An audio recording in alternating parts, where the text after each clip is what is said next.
Je ne sais pas si vous avez vu, à propos de l'Iran, je ne sais pas si vous avez vu, c'est Dieudonné qui est allé à un... Oui. Ah, c'est génial ça. J'ai trouvé ça excellent. Alors vas-y, Ah, dis-nous mais en plus.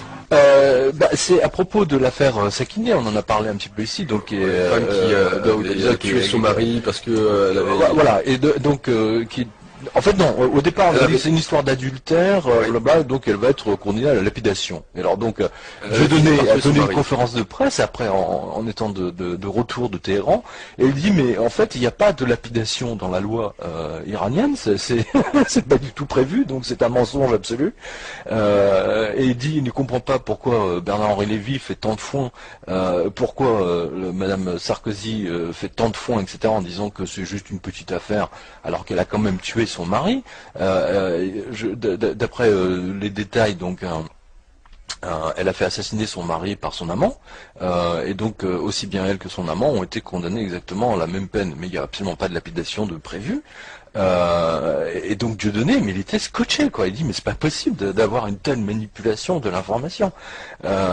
Donc j'ai absolument pas vu de réaction de la part de Bernard Lévy, parce que là il l'a accusé, mais vraiment directement, en disant qu'il s'est fait manipuler de A à Z. Sans doute de bonne foi, parce que bon, vous dites, attends, si Madame Bruni, Carla Bruni, donc fait cet appel, etc. Je veux dire, elle a quand même des infos. On a quand même un ambassadeur à Téhéran. On suppose. Hein, on a quand même un ambassadeur. Le mec, il lui a quand même donné il lui a fait un joli petit rapport. Certainement. Eh ben non. Non, et justement, c'est ce que soulève Dieudonné, c'est que c'est une véritable arnaque. Manipulation. C'est une véritable manipulation, puisque là, c'est le seul but, effectivement, c'est de décrédibiliser une fois de plus l'Iran dans le grand public, en disant, bon, on va leur bombarder la gueule, c'est normal. Voilà. Regardez ces barbares. Regardez ces barbares, alors que... Non, mais moi, franchement, là, je suis mais stupéfait. Là, Dieudonné, il m'a scotché. Franchement...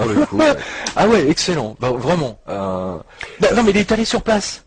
Parce que ce qui est dingue quand même dans cette affaire, c'est qu'il n'y a pas un seul journaliste qui... Il n'y a pas un journaliste de l'AFP, il n'y a pas un mec de l'Express, du Nouvel Observateur. C'est un comédien qui fait. C'est un comédien qui le fait en plus. Non mais c'est dingue. Je trouve ça trop fort. Non mais ça montre bien la démission de la presse. Ça ne montre qu'une seule chose, la démission totale de la presse. C'est une presse qui ne sert manifestement que les intérêts de certains, et